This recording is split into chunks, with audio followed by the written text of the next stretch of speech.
Good morning, welcome to my daily blog. আমি আবারও চলে এসেছি তোমাদের সাথে। বেশ অনেক দিন পর আবার একটা ব্লগ নিয়ে এলাম। অনেক দিন ধরে ব্লগ পোস্ট করাই হচ্ছে না। দিনটা ছিল জন্মাষ্টমীর দিন। সকালটা এত সুন্দর ছিল, না ছিল বেশি রোদ, না ছিল বৃষ্টি। খুব সুন্দর একটা মেঘলা মেঘলা সকাল ছিল। সকালে উঠেই এই গাছগুলোকে দেখে মনটা আরোই ভালো হয়ে গেল। জন্মাষ্টমী বলে কথা, কাজ তো প্রচুর। রান্না বান্না করা, গোপালকে সাজানো, ঠাকুরঘর ডেকোরেশন করা, প্রচুর কাজ সারাদিনে।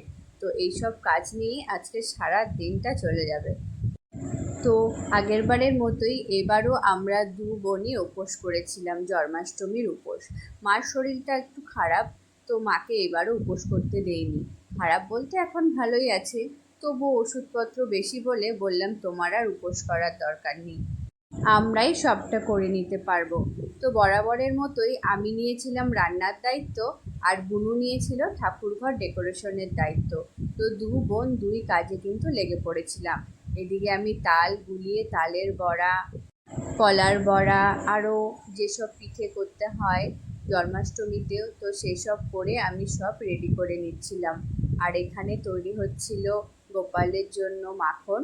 তো সেটা কিন্তু বুনো একটা ছোট্ট হাঁড়ি দিয়ে ভরেছিল, আর দেখতেও খুব কিউট লাগছিল। ওদিকে আমার রান্না প্রায় হয়েই গেছে, আর এদিকে সব ডেকোরেশনও কিন্তু মোটামুটি হয়ে গেছে। আর এই থালাগুলোতে রাধাকৃষ্ণের সাজসজ্জা, গোপালের সাজসজ্জা, তারপরে আরতি করার যে জিনিসপত্র লাগে ওগুলো আলাদা আলাদা থালায় সুন্দর করে সাজিয়েছে। আর এখন দেখো আমি গোপালকে স্নান করাচ্ছি। গোপাল ঠাকুর আমার বুনুর কিন্তু খুব প্রিয়। বুনু নিজের হাতে নবদ্বীপ থেকে এই গোপাল ঠাকুরকে কিনে এনেছে। তাই প্রত্যেকবার জন্মাষ্টমীতে গোপালের সাজসজ্জা নিয়ে বুনুর মনে একটা আলাদাই চিন্তা থাকে।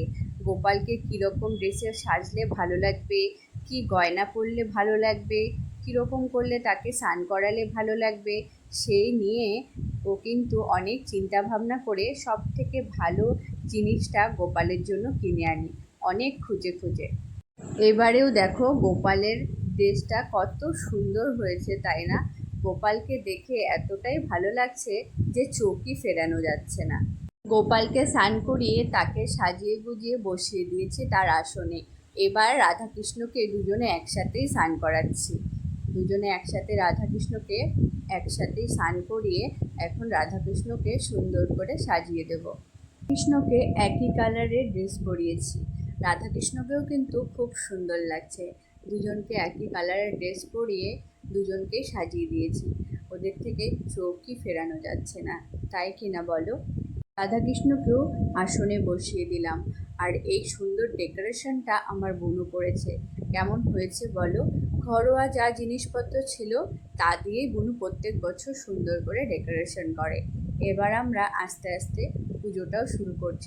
আমাদের বাড়ির মন্দিরে রাধাকৃষ্ণ আর গোপাল এত সুন্দরভাবে থাকে যে তাদের দিকে তাকালে মনটাই শান্ত হয়ে যায়। যে কোনো পরিস্থিতিতেই এই মন্দিরে এসে বসলে কিন্তু মনটা ভালো হয়ে যায়। আমি যখনই কোনো ভিডিও করি বাড়ি গিয়ে, আমি কিন্তু সব সময় তোমাদের সাথে আমাদের মন্দিরের ছবি শেয়ার করি। আর বাড়ি গিয়ে মন্দিরটা দেখলেই মনে হয় যেন তাদের একটা ছবি তুলে রাখি। ঠাকুরকে আরতি করা হয়ে গেছে। এখন মা বলল একটু গীতা পাঠ করতে হয়, তো মা দেখিয়ে দিল আর আমি গীতা পাঠটা করলাম। এরপরে আমাদের পুজো কিন্তু জন্মাষ্টমীর দিন কমপ্লিট হয়ে গেছে। আমরা সারা দিন রাত্রি উপোস করেছিলাম। রাত্রি 12টার পরে আমরা ফল খেয়েছিলাম, আর ঠাকুরকে যা যা প্রসাদ দিয়েছিলাম সেগুলোই খেয়েছিলাম। এটা হলো জন্মাষ্টমীর পরের দিন। পরের দিন তো ঠাকুরকে ভোগ দিতে হয়, এটা সবাই জানো।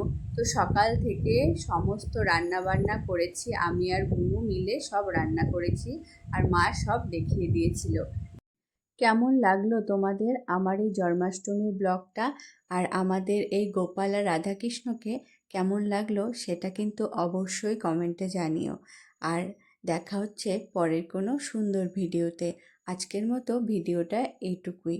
তো তোমরা সবাই ভালো থেকো।